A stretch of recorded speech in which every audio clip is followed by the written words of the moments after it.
بشنو از کوچ کردن از در بدری مهاجرت و مسافری گم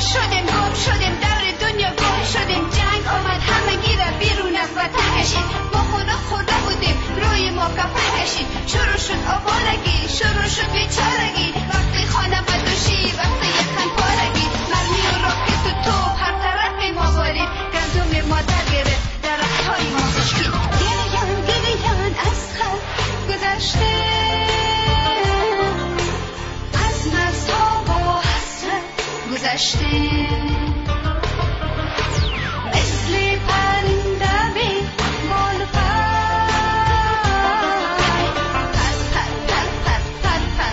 پر گم شدیم دور دنیا گم شدیم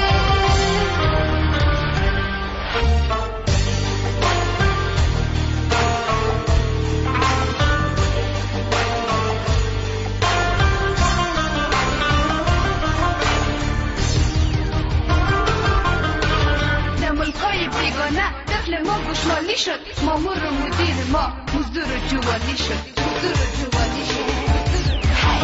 گوش نبودیم مشتای خدا خوردیم تش نبودیم عشقای خدا خوردیم گوش نبودیم مشتای خدا خوردیم تش نبودیم عشقای خدا خوردیم گفتیم اروپا میریم شاید بیغمی باشد شاید زندگی کنیم شاید دلجمعی باشد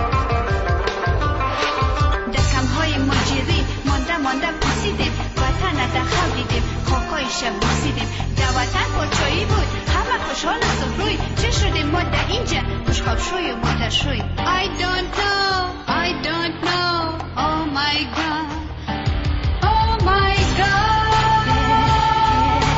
وقتی یاد ما رفتن آویلا داد و فریاد او فریاد ما هم آدمی بودیم خچه را توهین شدیم موش آزمایشگاهی هر گوشه زمین شدیم در کشور همسایه افغانی کثافت در صف نانواییشان فرد آخرین شدیم در ایران و پاکستان حاصل کار ما چیست نصف ما محتاج شدیم نصف ما هم تروریست